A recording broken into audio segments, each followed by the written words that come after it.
Morning, my name is Leslie Williams and today's date is March 12th, 2013.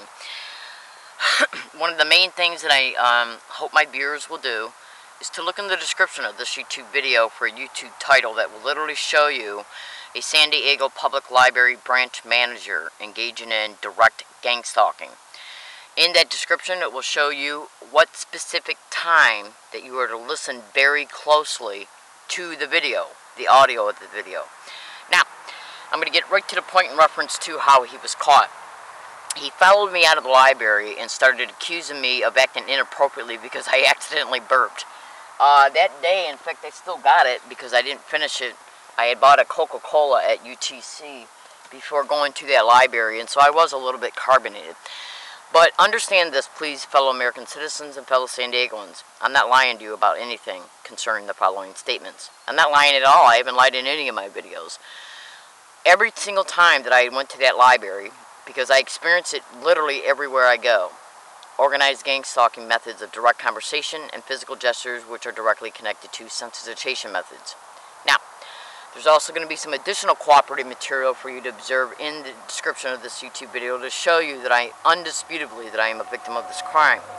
If you went to YouTube and typed in gang stalking bullying on steroids, you'll see a victim being covered on the Santa Cruz news broadcast. He flat out states he's harassed everywhere he goes. Everywhere. Now, every time that I have went into this library, in reference to just talking to you about this particular library, I have been subject to what I'm subject to at every other library I go to. People coming in and sitting down to me and engaging in overt behavior that they have me sensitized to. Excuse me, I was burping. That they have me sensitized to.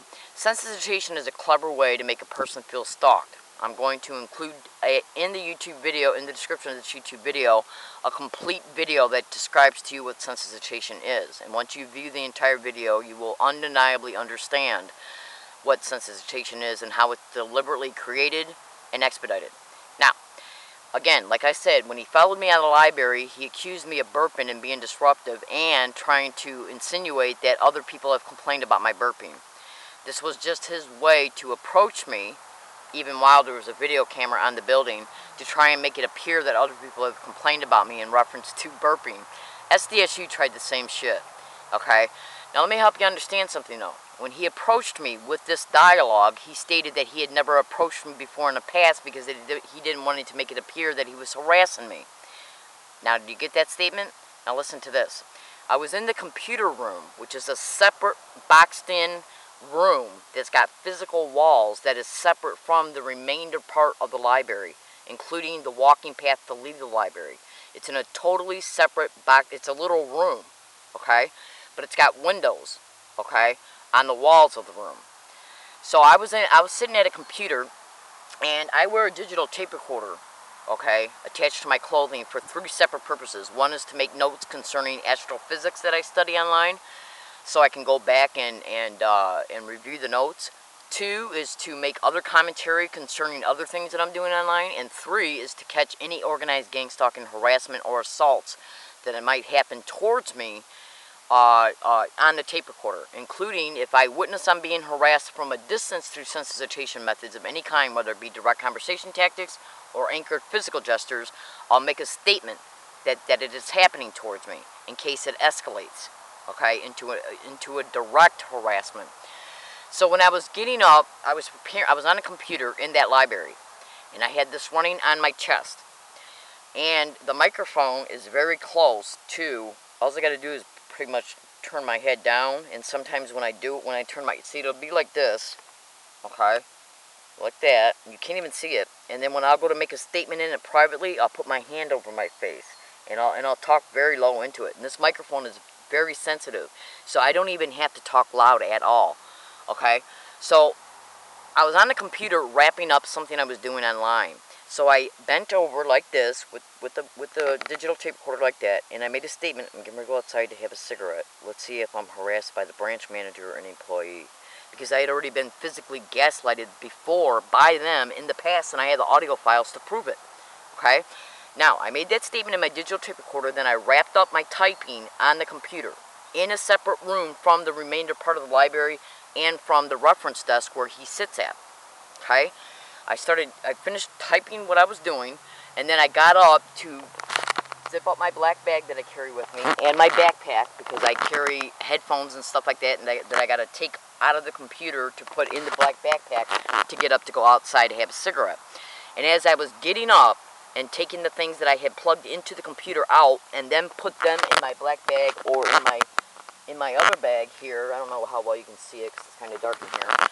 As I got up and was removing these items from the actual computer that was plugged into the computer, I looked up, and him and another employee were engaging in gaslighting for me to see. They anchored physical gestures.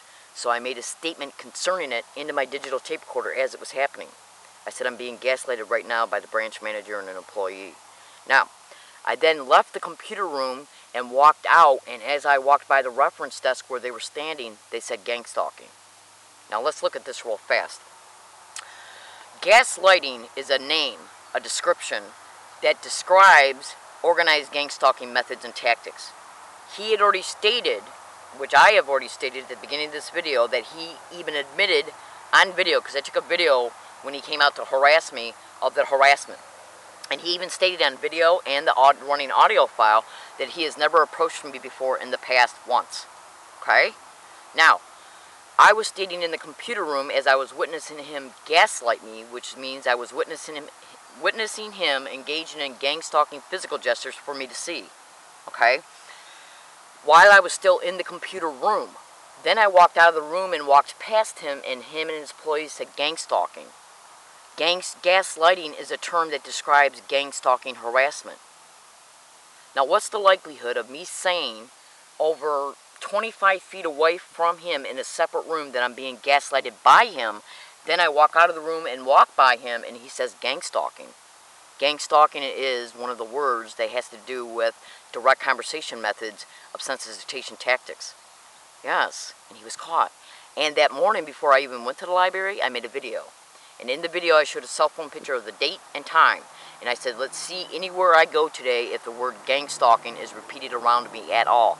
Right now, in current time, I have over 400 audio files of gang stalking being said around me in multiple locations throughout at least a year's time period, even including distances that have over 167 miles apart. Because it's where they get around you and will repeat certain words or phrases that they sensitize you to in order to make you feel stalked, because they got to know who you are and where you're at to do it. It's called direct conversation methods of organized gang stalking sensitization tactics. Again, it's their way to remind you that you're a target of this crime by literally getting around you and repeating the name of the crime that's happening to you overtly and sometimes directly. Gang stalking. Literally. It's like, in closing, I'm going to wrap it up like this. Do you know how, like, when a person is raped and the police possibly catch the perpetrator of the rape? Well, when the trial happens and the courts try not to put the victim back on the stand, okay, because they don't want the victim to have to relive the rape experience in her mind as a result of her giving testimony about the rape. Well, this is what they do. They get around a target after a traumatization, okay? And what they'll do is literally repeat words or phrases, okay, that have to do with the crime in order to remind the target that they're a victim of the crime. It's psychological traumatization is what they do, okay? Now think about this one more time real fast, and then I'm going to close this video. Make sure you look in the description of this YouTube video. I was in a separate room over 10, 15, 20 feet away from where he was sitting at with the employee at the reference desk, okay? In a totally separate physical room. I looked up as a result of windows being on that room that separated his reference desk from the room. When I got up to get my stuff to put it in my backpack that was plugged into the computer, I looked up and saw him gaslight me with physical gestures. So I made a statement in this digital tape recorder, I'm being gaslighted right now by the manager. Then I walk out of the room, walk by the reference desk, and he says gang stalking. Okay? Now, I've already isolated him in as far as him playing a role in the gang stalking by saying he's gaslighting me in the room. I then walk out of the room and he literally says the name of the crime that's happening towards me. Okay? Gaslighting is the name that describes gang stalking tactics. It was their way to remind me once again that they harass me through physical gestures, anchored physical gestures, sensitization methods and direct conversation methods, which are sensitization methods. It's always done to remind a target that they're a victim of this crime and that they're being harassed overtly from a distance, to keep them mentally preoccupied in the fact that they are a victim of this crime. Look in the description of this YouTube video for cooperative material, and you will undeniably be able to see that I am a victim of this crime and how they're treating me like I'm the problem. Because what they do is walk up to you and try and accuse you of inappropriate behavior so they can ban you. And why do they do that? Because the computers are being used to expose them, and they know it because cyber surveillance and cyber monitoring is a gang stalking tactic. Thank you.